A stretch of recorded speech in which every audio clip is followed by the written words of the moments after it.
Assalamualaikum warahmatullahi wabarakatuh. Waalaikumsalam warahmatullahi wabarakatuh. Kawan-kawan semua, kita mulai press conference kita, walaupun di sebelah ada press conference yang baru.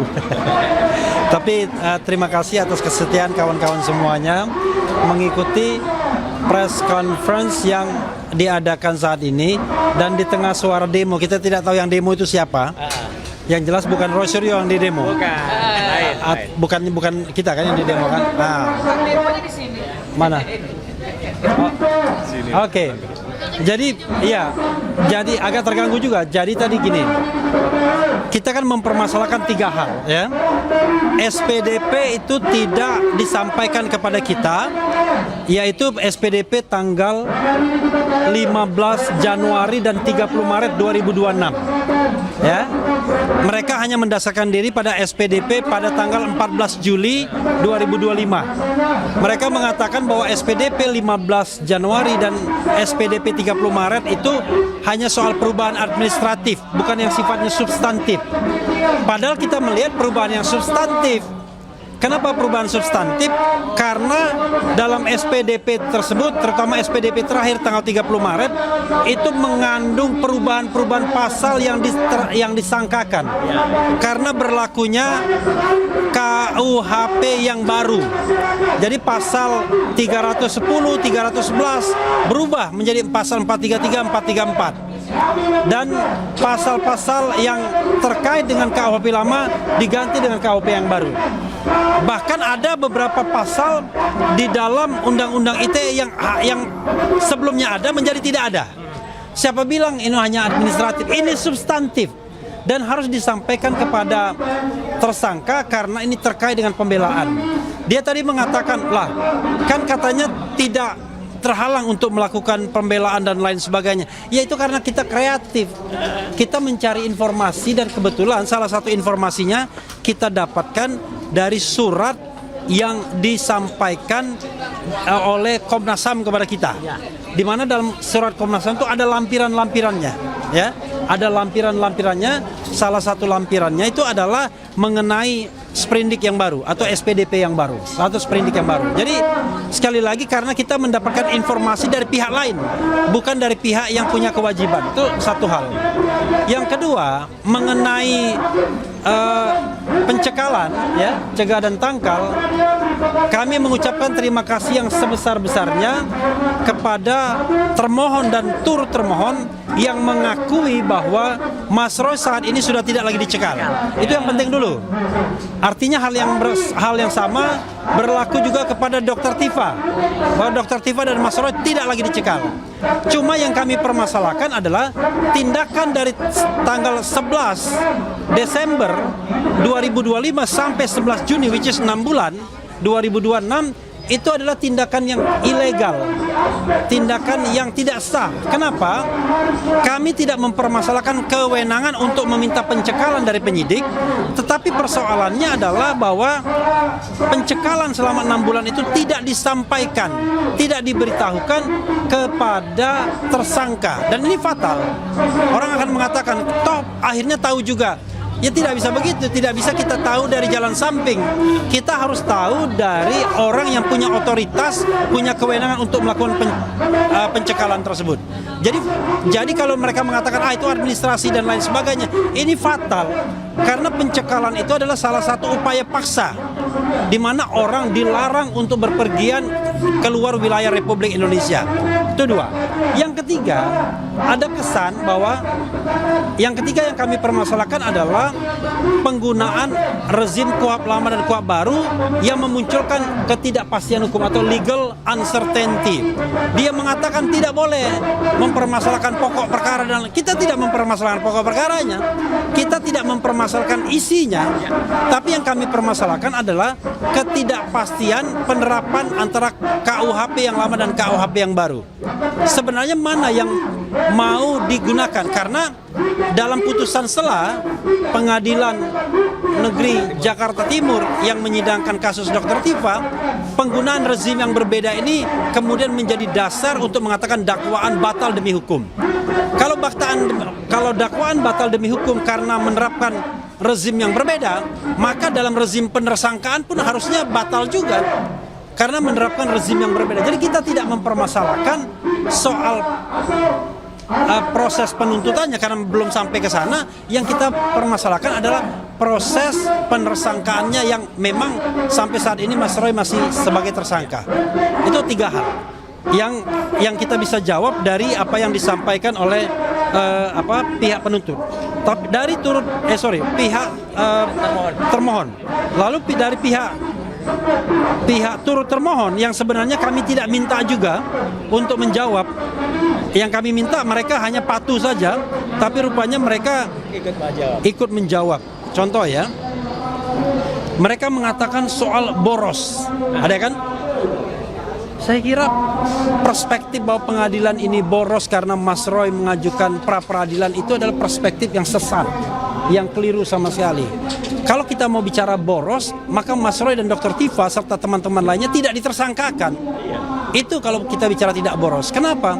Karena yang mereka katakan sebagai kejahatan atau tindak pidana itu adalah mala in prohibita, sesuatu yang dilarang tetapi masih debatable. Apakah benar Mas Roy melakukan misalnya fitnah sementara ijazahnya tidak bisa atau belum dibuktikan? Apakah betul Mas Roy membuat misalnya apa yang namanya pencemaran nama baik sementara ada alasan pemaaf demi kepentingan umum misalnya?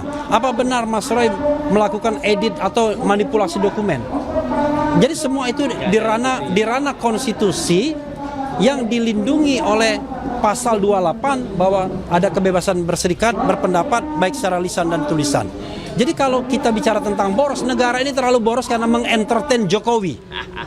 Itu yang membuat negara ini boros. Bayangkan kasus sesederhana ini kemudian panjang sekali proses penyidikannya. Karena tadi back and forth maju mundurnya bukan di tersangka karena tersangka tidak memiliki kekuatan untuk melakukan itu.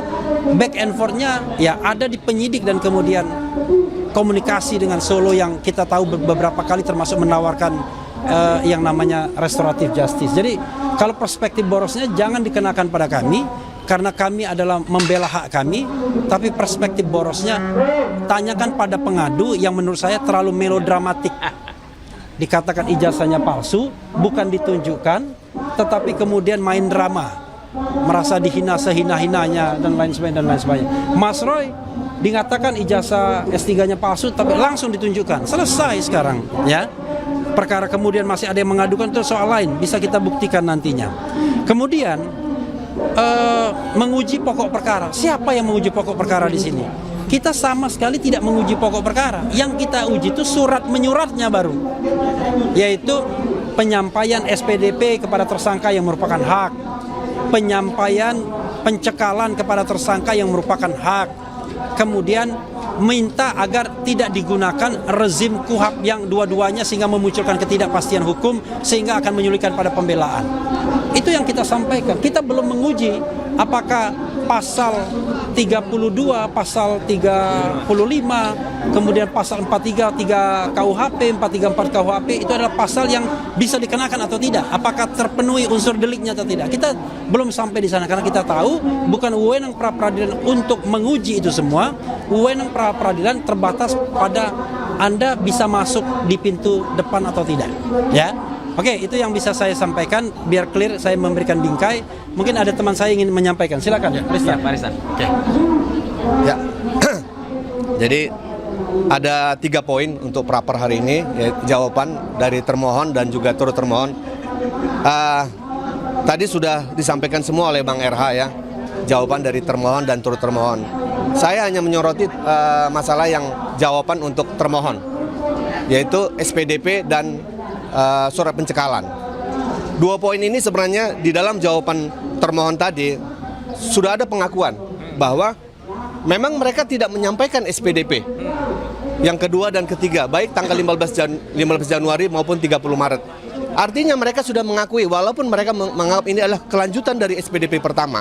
Tadi Bang RK sudah sampaikan bahwa ini bukan hanya masalah substansi ya, tapi ini semuanya harus ada dan berdasarkan putusan MK 130 harus wajib. Harus wajib. Itu tidak boleh dimaknain lain. Bahwa harus disampaikan paling lambat 7 hari setelah disampaikannya dikeluarkannya surat perintah penyidikan harus disampaikan kepada terlapor, dalam hal ini Pak Roy. Bikin juga dengan pencekalan, sudah diatur dalam undang-undang keimigrasian, itu pengakuan juga tadi dari termohon, mereka tidak menyampaikan.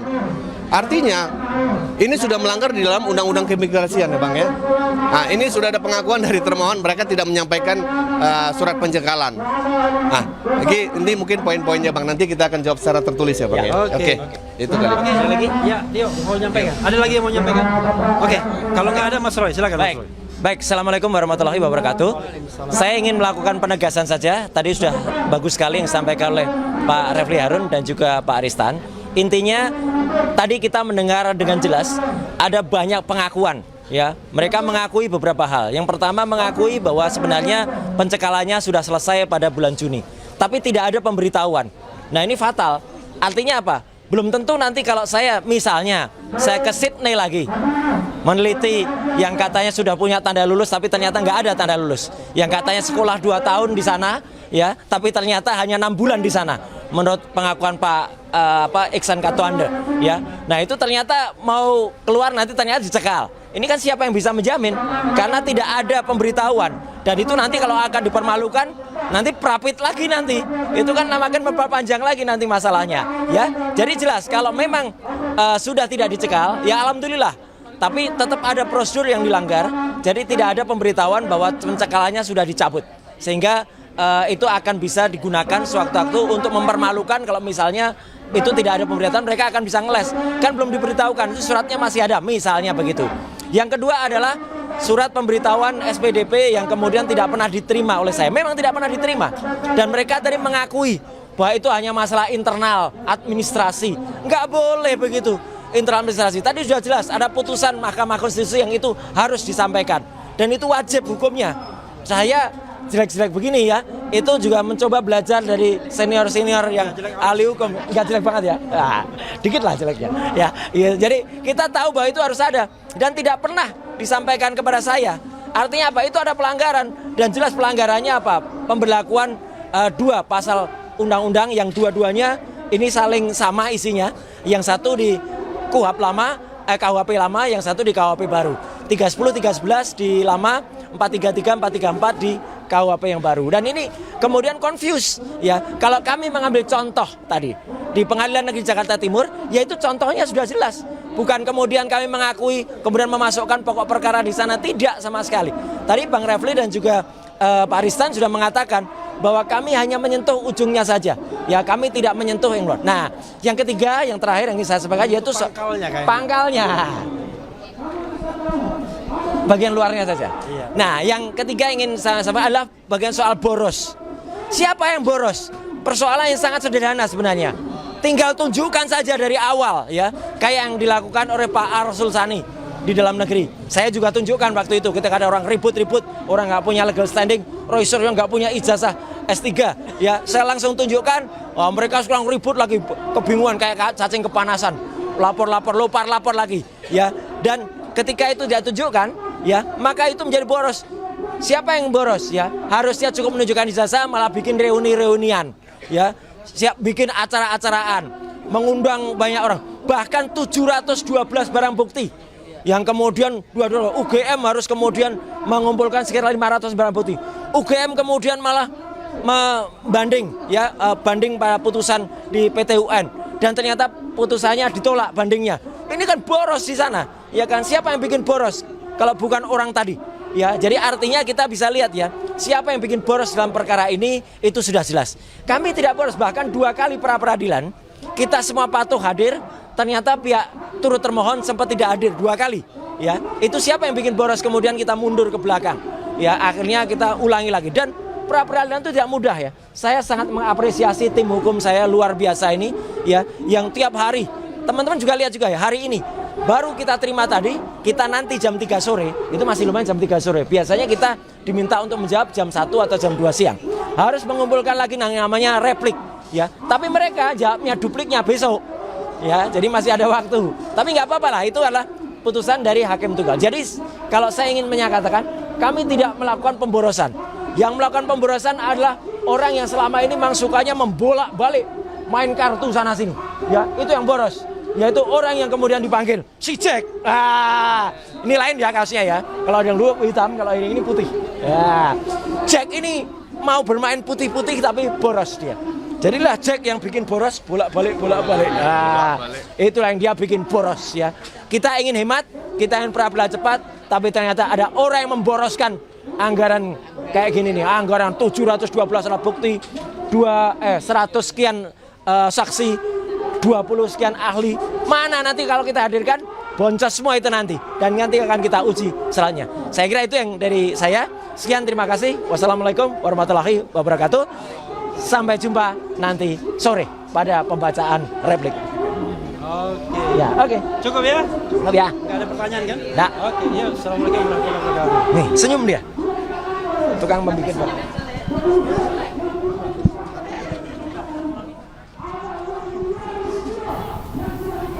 Ya, pemirsa, baru saja kita dengarkan pernyataan pers yang disampaikan bahwa ada 2 poin penting yang disampaikan pemirsa. Yang pertama, pihak Roy Suryo menyatakan pencekalan Roy Suryo tidak sah, di mana tadi tidak adanya pemberitahuan kepada dirinya. Kemudian terkait dengan SPDP atau surat pemberitahuan penyidikan terhadap Roy Suryo dinyatakan bermasalah karena tidak pernah diterima oleh pihak Roy Suryo.